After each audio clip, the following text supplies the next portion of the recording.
I know thy works, and tribulation, and poverty, but thou art rich. Welcome to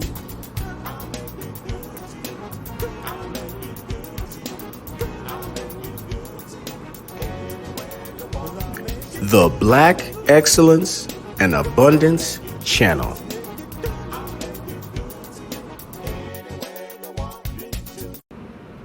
Zaila Avant-garde, a 14-year-old from Louisiana, won the Scripps National Spelling Bee and $50,000. The winning word was Moriah, a genus of tropical Asiatic and Australian trees. The last word, after hundreds of competitors, fell to some of the dictionary's most colorful monsters, was Moriah. When Zaila Avant-garde, 14-year-old, spelled it correctly, she put her hands to her head, beamed and twirled her way through the confetti and into spelling history as the first Black American to win the Scripps National Spelling Bee. The victory gave an extra polish to Zaila's already remarkable resume. Not only has she competed in spelling bees for 2 years, she already holds 3 Guinness World Records for dribbling, bouncing, and juggling basketballs, all before the 9th grade. Amazing. Already in the Guinness Book of World Records, and now a spelling bee champ, she is definitely one to watch. Outstanding.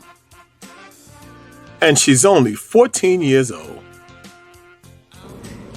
Now I get a nice trophy, which is the best part of any win, she said in an interview on ESPN, which broadcast the contest. As mentioned earlier, she also won a $50,000 prize. Trophies are nice, and they certainly last longer.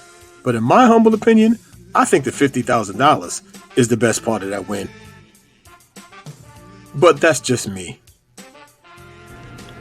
She told Good Morning America that she hoped to see more African American students doing well in the Scripps Spelling Bee in a few years. The bee, she said, was a gate opener to being interested in education. Zaila's journey from her hometown near New Orleans to the Spelling Bee Finals in Orlando, Florida, spanned 2 years, 18 rounds of competition, and tens of thousands of words she poured over with her father. It was on a Thursday night that she faced not only a battery of obscure words, but new spelling bee rules enacted after 8 students were crowned co-champions in 2019. The bee was canceled last year because of pandemic concerns. The National Spelling Bee has been held for almost 100 years, and for decades, its organizers have steadily made the words more difficult, veering into the realms of medicine, art, zoology, and antiquity, but students have consistently matched them. Bee organizers imposed new rules this year, including a live vocabulary round, saying they wanted to challenge the skills of spellers who could exhaust their list of challenging words and endure marathon 4-hour contests like the one in 2019. This year's words were especially difficult, said Corey Stamper, a lexicographer and the author of Word by Word, The Secret Life of Dictionaries. I have the dictionary open in front of me, and I edited this dictionary, and I have not spelled any of these words right on the first try, she said at one point on Thursday night. And it did not take long for most of the 11 finalists to stumble. Words that foiled spellers included chrysal, anthenor, cloaxylin, heliconius, torticollis, platylepidid, and gugol. And at one point, judges had to review a video replay to determine whether a speller said the letter I or Y. He misspelled Ambystoma. Spell those words? I could barely pronounce those words. Her feat was simply astounding. Several spellers were eliminated in a round of questions about word meanings, which Ms. Stamper said was a return to spelling bee's origin as a broader vocabulary exercise. It wasn't this gamified thing we do now, she said. Spelling bees have become one of the many extracurricular activities that some parents view as a means to give their children an edge, a way to win admission to the nation's most prestigious colleges, to internships, to jobs, and to the high pay that they hope will follow. In the last few minutes of competition, it came down to two girls, Zaila and Shaitra Thumala, a 12-year-old girl from San Francisco. The last few words were rattled off in a swift back and forth between them and the pronouncer. Another reason to give Zaila kudos is that she did not forget those of the shoulders who she stand. She mentioned the name of Magnolia Cox. Magnolia Cox was a 13-year-old competitive speller from Akron, Ohio.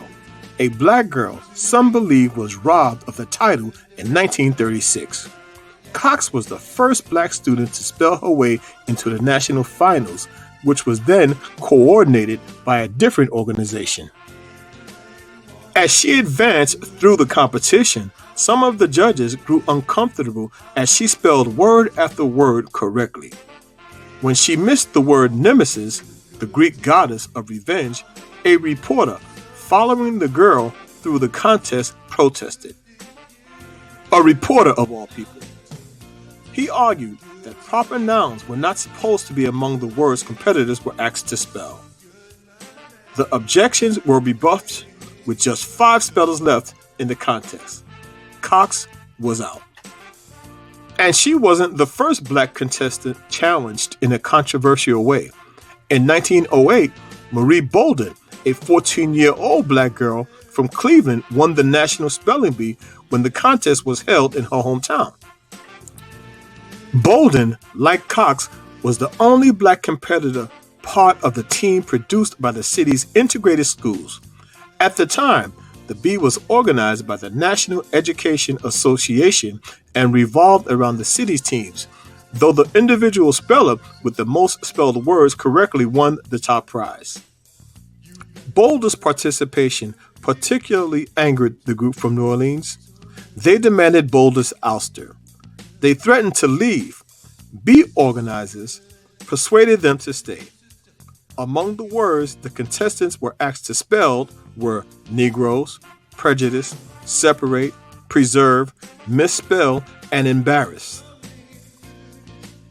In the end, Bolden earned a perfect score, the best on the first-place Cleveland team.